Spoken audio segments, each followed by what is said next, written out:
Maundy Thursday begins with Jesus on the floor. He's in the upper room with his disciples for their final meal together. He knows what's coming. The betrayal by Judas that's already been set in motion. The denial by Peter that's only hours away. The scattering of all his disciples that will follow.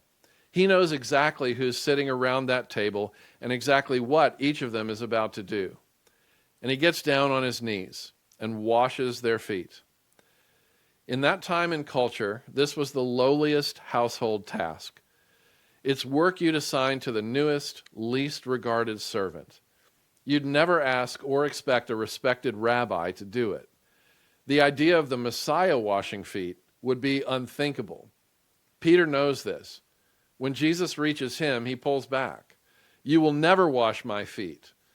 Peter's not being difficult here. He's trying to protect Jesus from humiliation. In Peter's world, power means standing above others. Leaders don't kneel beneath their followers. Kings are served. They don't do the serving.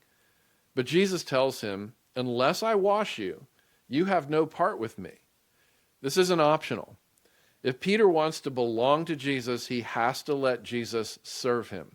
He has to accept a kingdom that works in the opposite direction from every other kingdom he's ever experienced, witnessed, or heard of. What's happening here isn't simply a lesson in humility. It's a complete redefinition of power itself. Jesus isn't performing servanthood as a symbolic gesture before returning to his proper place of authority. He's showing them that this, kneeling, serving, and giving himself away, is his proper place. This is what love looks like when it stops performing and starts actually embodying the reign of the true and living God.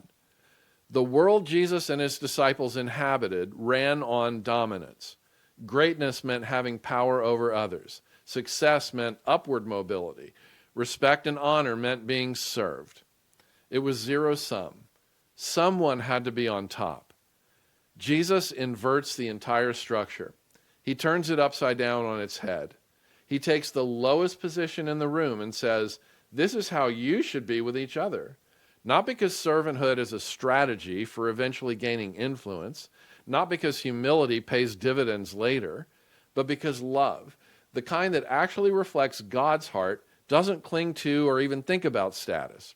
It empties itself. It kneels. It serves. This unsettles us because it means releasing the very things we tend to think make us valuable and give us significance. We want to matter, to have influence, respect, and control. We want to help people, certainly, but in ways that get us credit and keep us dignified. We want to serve, provided it doesn't require becoming less than what we wish to be. But Jesus shows us that genuine love costs exactly that.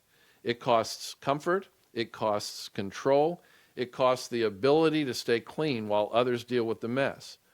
Love that stoops, can't maintain distance. It gets close. It touches. It serves in ways that once felt beneath us. And here's what makes this scene so striking. Jesus does this knowing full well what's coming. He's washing the feet of people who are about to abandon him. Judas, whose deal is already sealed. Peter, who will deny knowing him before morning. All of them who will scatter when the soldiers arrive. He serves them anyway. He loves them anyway. And very soon he will die for them anyway.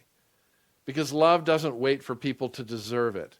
It doesn't serve only when a positive outcome is guaranteed or the relationship is safe.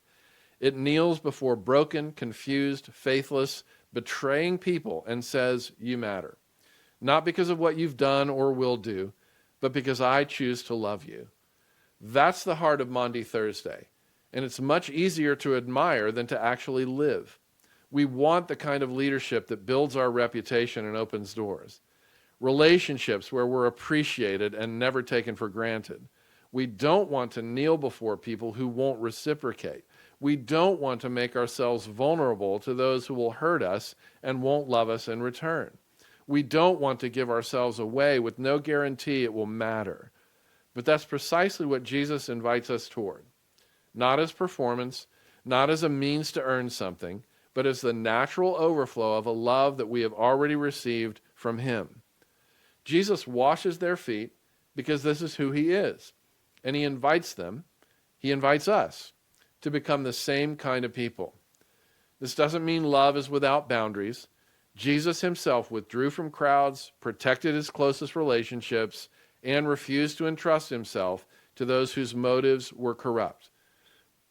Boundaries, when they come from a grounded place rather than self-protection at all costs, can themselves be an act of love for others and for ourselves. The question isn't whether to love, but how to love wisely and well. What that looks like will vary for each of us, but it always costs something. Maybe it's serving someone who can't return the favor. Maybe it's releasing control in a relationship because love requires trust, not dominance. Maybe it's choosing presence over productivity, humility over being right, prayer over gossip, or forgiveness over holding a grudge. What that looks like will vary for each of us, but it always costs something.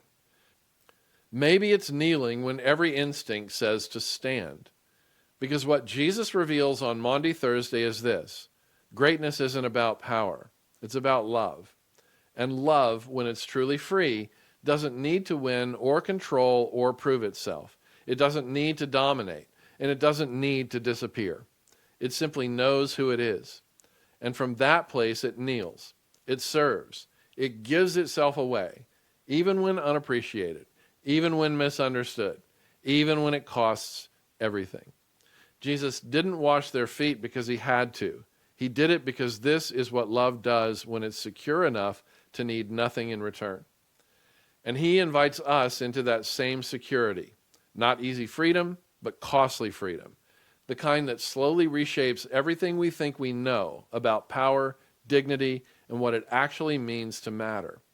Maundy Thursday shows us love on its knees, and it asks whether we are willing to get down on the floor with it.